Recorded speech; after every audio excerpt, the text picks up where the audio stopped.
хабару гузоришҳои 15 майро аз студияи марказии радио Озодӣ аз шаҳри Прага ман Шаълои Гулхоҷа тақдим мекунам. Салом. Имрӯз дар барнома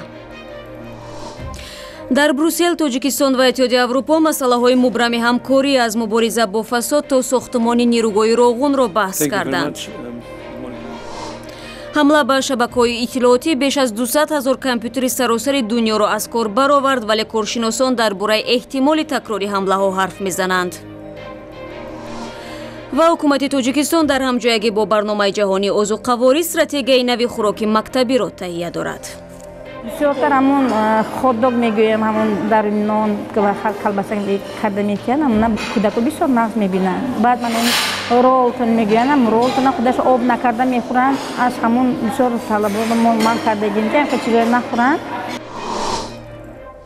мақомоти интизомӣ дар вилояти Хатлон мегӯянд шахси ҳамлагар ба афсари Кумитаи давлатии амнияти миллии Тоҷикистон дар 2 камераи назоратии мағозаҳо сабт шудааст. шаби 13 май дар шаҳри Куло ба афсари амниятӣ аз ҷониби афроди номаълум ҳамла сурат гирифт ва ҳоло ӯ бо ҷароҳатҳои вазнин бистарӣ аст. ҳамлагарон ба бадани афсари 25-сола чанд кор зада фирор мекунанд. ангезаҳои ин ҳамларо мақомот ҳанӯз шарҳ намедиҳанд. ро меорем ба мавзӯъҳои дигар. дар Брюссел Тоҷикистон ва Иттиҳоди Аврупо масъалаҳои мубрами ҳамкорӣ аз мубориза бо фасод то сохтмони нирӯгоҳи Роғунро баҳс карданд. дар ин ҳамоиш Сироҷиддин Аслов, вазири умури хориҷии Тоҷикистон ширкат дошт. тафсилоти нишастро ҳамкорамон Тоҳири Сафар пайгирӣ кард. Сироҷиддин Аслов, вазири умури хориҷии Тоҷикистон, гуфт ҳукумат мубориза бо фасодро сурат бахшидааст ва барои решакан кардани ин зуҳурот дар ояндаи наздик чораҳои сахттар меандешад. Сироҷиддин Аслов, ки дар шаҳри Брюссел дар як нишасти хабарӣ суҳбат мекард, гуфт махфӣ нест, фасод дар тамоми кишварҳои ҷаҳон вуҷуд дорад, вале ҳоло мо корҳоро сурат бахшидаем ва барои мубориза бо коррупсия чораҳои сахттаре меандешем. Сироҷиддин Аслов дар ин бора баъд аз нишасти шашуми шӯрои ҳамкорӣ миёни Тоҷикистон ва Иттиҳоди Аврупо суҳбат кард, ки рӯзи 15 июл дар шаҳри Брюссел баргузор шуд. дар ин нишаст ҳамкориҳои дутарафа ва вазъи ҳуқуқи инсон дар Тоҷикистонро ҳам баррасӣ карданд. The agenda of today's meeting was very comprehensive. дар рӯзнома масъалаҳои мулоқоти имрӯза аз ҷумла масъалаҳои зиёди равобити дуҷониба ҷой доштанд. мо баҳси масъалаҳои рушди равобити Тоҷикистон ва Иттиҳоди Аврупо дар солҳои 2014-2020ро баррасӣ намудем. ҳамчунон мо дигар масъалаҳои муҳими сиёсиву иқтисодии мавриди таваҷҷӯҳи дуҷониб, ҳамкориҳои минтақавӣ ва баъзе масоили дигарро баррасӣ кардем.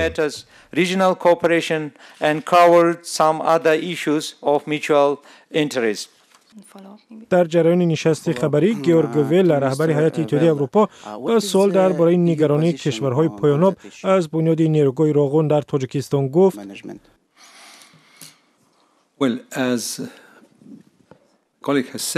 ин масъалаи истифодаи босамари об аст. обе ки вуҷуд дорад бояд барои ҳама ва босамар истифода шавад. мо дар бораи кишварҳои поёноб суҳбат кардем. дар сурати иҷрои ин тарҳҳо дар ҳар гӯшаи дунё кишварҳои поёноб бешак нигарон мешаванд ки мумкин аст об кам шавад. мо аз вазири умури хориҷии Тоҷикистон ва ҳамкоронаш шарҳи комиле шунидем ки чӣ гуна ин масъаларо ҳал мекунанд. мо масъалаи харҷи бузург барои сохтмонро зиёд баҳс накардем. дар сурати ҳамкории комил ва мувофиқа бо кишварҳое ки нигаронанд, мо метавонем шоҳиди он шавем ки дар сурати тавлиди нирӯи барқ на танҳо ба манфиати Тоҷикистон, балки ба манфиати кишварҳои атроф ва минтақа низ бошад. ин барои тамоми кишварҳо манфиати молӣ меорад. худ ба худ ин як тарҳи хуб аст, вале бояд масоили он ҳаматарафа ҳал шавад, яъне сари миз нишаста онро дӯстона ҳал кунанд, на ин ки қароре қабул шаваду ба дигарон бор кунанд. бояд дӯстона ва бо назардошти афкори кишварҳои нигарон ҳал шавад.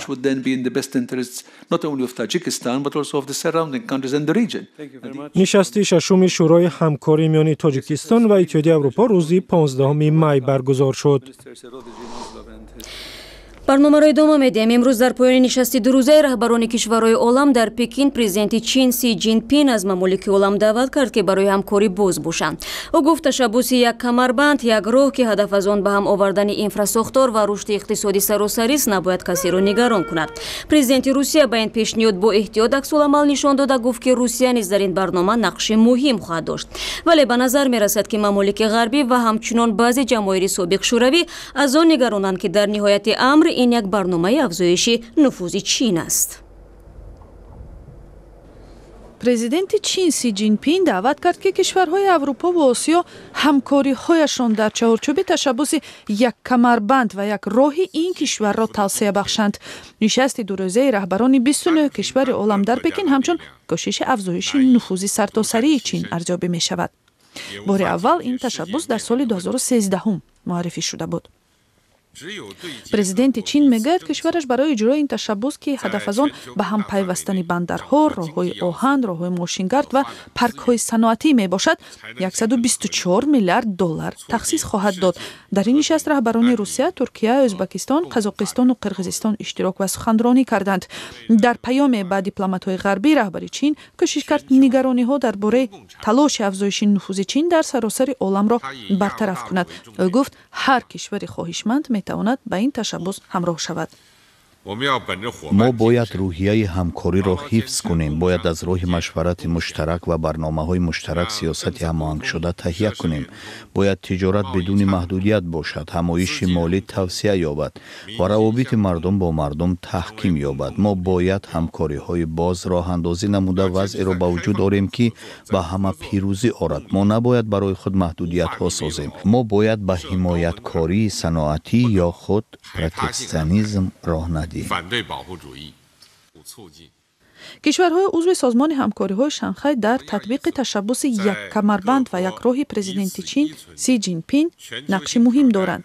Рашид Олимов, дабири кулли созмони ҳамкориҳои Шанхай, дар суҳбат бо хабаргузориҳои чинӣ гуфт, ҳар яке аз кишварҳои ин созмон Чин, Қазоқистон, Қирғизистон, Русия, Тоҷикистон ва Ӯзбекистон дар чаҳорчӯби ҳамкориҳои ду ва бисёр ҷониба дар бунёди инфраструктури пайвасткунандаи Осиё, Аврупо ва Африқо саҳм доранд.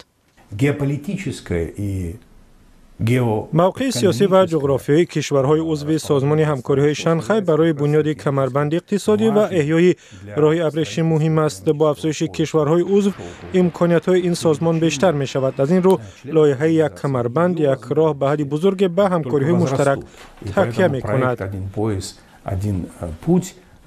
ба қавли Рашид Олимов, моҳи оянда Ҳиндустону Покистон ба узвияти созмони ҳамкориҳои Шанхай қабул хоҳанд шуд ва шумори аҳолии кишварҳои ин созмон ба 40% аҳолии рӯи олам баробар мешавад.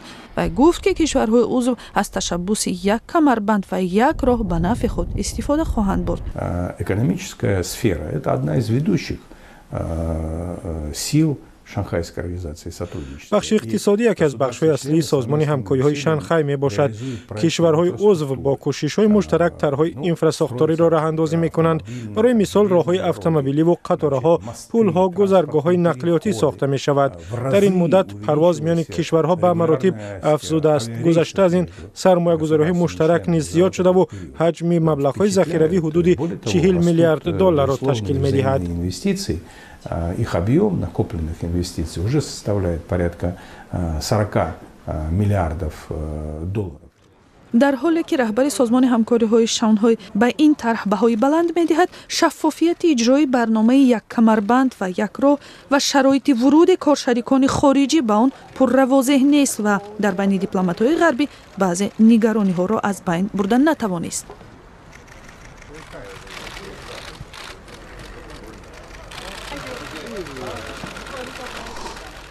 модоме ки суҳбат аз иқтисоду равандҳои саросарӣ рафт, рӯ меорем ба рахнаи шабакаҳои иттилоотии саросари олам ки ҷаҳонро такон дод. то ҳанӯз зиёни воқеӣ аз зарбаи вируси WannaCry ҳисоб нашудааст, вале ба ақидаи аксари коршиносон рафъи ин хатар танҳо тавассути кӯшишҳои муштараки кишварҳои олам имконпазир аст. ҷузъиёти бештар аз Соҷидаи Мирзо. منصبداران ایالات متحده آمریکا و اروپا وعده دادند که مسئولان حمله کیبرنتیکی هفته گذشته را که نظم و ثبات شبکه‌های اطلاعاتی سراسر عالم را به هم زده است به جوابگری می‌کشند. به قول آنها مقیاس واقعی این رخنه روز دوشنبه با آغاز هفته نوی کاری واضح می شود. کارشناسان امنیتی تخمین می کنند که شکل نوی ویروس پولستان به شبکه‌های اطلاعاتی هم حمله خواهد کرد. سرایت ویروس واناکرای روز جمعه آشکار شده نزدیک 200,000 کامپیوتری بیش از 150 کشور عالم را زیر ضربه قرار داد. قربانی های حمله باید صدها دلار پرداخت کنند تا دوباره کامپیوترهایشان فعال شده به بایگانی اطلاعاتی دسترسی پیدا نمایند. استاد دانشگاه گوانچی چین هو چینکن میگوید یک دانشجوی کامپیوترش را باز کرده در آنجا به جای نسخه کار دیپلمی اعلانی را دید که از او برای دسترسی به اطلاع کامپیوتر پول طلب میکرد. اطلاعی که در برنامه‌های وارد، اکسل و پی پی تی نگهداری می‌شوند و همچنان عکس‌ها می‌توانند بسته شوند. صاحبان کامپیوترها مجبورند که به حیث پاره پول پرداخت نمایند. سپس مسئولان حمله به آنها کلید بازنمودن بایگانی کامپیوتر را می‌دهند. برای یک دانشجویی که رساله علمیش را پیدا کرده نمی‌تواند، این ضربه جدی است. پرزیدنت ایالات متحده آمریکا دونالد ترامپ به مشاور امنیتی داخلی توم بیسرت دستور داد که تهدید را در نشست اضطراری بررسی کنند. حمله روز جمعه تصادفاً از طرف یک شرکت اطلاعاتی بریتانیا برطرف کرده شد، اما کارشناسان و پلیس اروپا هشدار می‌دهند که این دوا موقتی است و حمله می‌تواند تکرار شود. فعلا شرکت‌های بزرگ شبیه پست آمریکایی فیدکس، شرکت ماشین سازی نیسان، شرکت راه‌های آهن آلمان و صدها شفاخانه بریتانیا زیر تأثیر حمله قرار دارند. برمیگردیم به تاجیکستان. مقامات تاجیکستان با کمک سازمان‌های بین‌المللی تلاش دارند خوانندگان مکتب‌ها را با غذای سالم و رایگان تامین کنند. با این هدف حکومت کشور در همجایگی با برنامه جهانی اوضاع قواری استراتژی نوی خوراک مکتبی را تهیه دارد. ضرورت تهیه این برنامه به آن ربط داده می‌شود که بیشتر خوانندگان گرسنگیشان را با استعمال خوردنی ارزان و دسترسی که از کوچه می‌خرند رفع می‌کنند. به گفته متخصصان استعمال چنین غذای ناسالم برای رشد جسمانی و ذهنی کودکان تأثیر بد می‌رساند. فرزان محمدی موضوع را ادامه می‌دهد. کامل جان 10 ساله چند است از خوردنی‌های دوست داشته‌اش از جمله رالتان و خاداک در کوچه و مکتب محروم است. او حالا جداً تحت نظارت مادر و مادر بزرگ قرار دارد و بیشتر از خوراک‌های شیری و در خانه آماده شده استفاده می‌برد. وقتی دست بخورم گشنم میمونه. بعد از کجا می‌خرید؟ اینجا می‌خرم، از طلبی می‌خرم. چی می‌خوری از طلبی؟ طلب شوربا. مقدس کریمو و مادر کلان کامل جان میگوید محض بعد استعمال رالتان و غذاهای دیگری که در نقطه‌های نزد مکتبی در شرایط غیر سانیتری فروخته می‌شوند، نبیره‌اش به بیماری‌های عضوهای درونی گرفتار شد. بسیارتر همون خوددوگ میگویم، همون در نان که کلبسه کرده میکنن، همون کودکو بسیار نقص میبینن. بعد من این رولتون میگویم، رولتون خودش آب نکرده میخورن، از همون بسیار طلبه من کرده گیم که چیزی نخورن. برای همون یک دو بار همین خیلی حادثه شد که از همون رولتون کسا شد میگویم خودن که بیبی کامل جان حالا خوشحال از آن است که شروع از ماه سپتامبر مکتب رقم 1 در ناحیه رودکی مؤسسه‌ای که کامل جان در آن تحصیل می‌کند به برنامه غذای مکتبی سازمان جهانی آذوقه شامل می‌شود و بیش از 1000 کودک در این مکتب با خوراک گرم و سالم تامین خواهند شد. اینا دخوبکای نومون آوردم، خلدیلنیک، این استولای نو آوردم. توسط این برنامه و کمک نهادهای دیگر در حال حاضر 376,000 کودک در 2000 مکتب در دهات جایها با خوراک گرم تأمینند. But there are about 2000 more without a school meal program. در جمله با بغیر همین فراگرفته ما مقداری با حدود مشکلات زیاده از 2000 دیگر با مکتب‌های عمومی هستند که دیگر که در جمع کار نمی‌کنیم و که خوراک تامین نمی‌کنیم. برنامه غذای مکتبی سازمان جهانی آذوقه سال 1999 با هدف جلب کودکان به مکتب شروع به کار کرده است. بعد سالهای جنگ شهروندی به گفته متخصصان محض این برنامه توسط پیشنهاد خوراک رایگان باعث شد تا شرکت خوانندگان در یک سال از 60 تا 90% زیاد شود. در نقشه کاری تربیتی همین راهبری صنف‌ها موضوع پیشگیری کردن حالت سنتری گینی هست. پژوهش‌ها معین کردند که غذاهای غنی و سالم خاطره کودک را مستحکم کرده به رشد ذهنی و جسمانی آنها مساعدت می‌کند. یک تحقیقات طبی دموگرافی در سال 2013 معلوم کرده بود که از میان بیشتر از 1 میلیون کودک در کشور 300,000 نفر یا از یک حصه کوتاه قدند و یک سبب اساسی آن استعمال غذای نامناسب و کم ویتامین است. این گزارش اخیر در برنامه امروزه با تشکر برای همراهی و خدا نگهداری شما.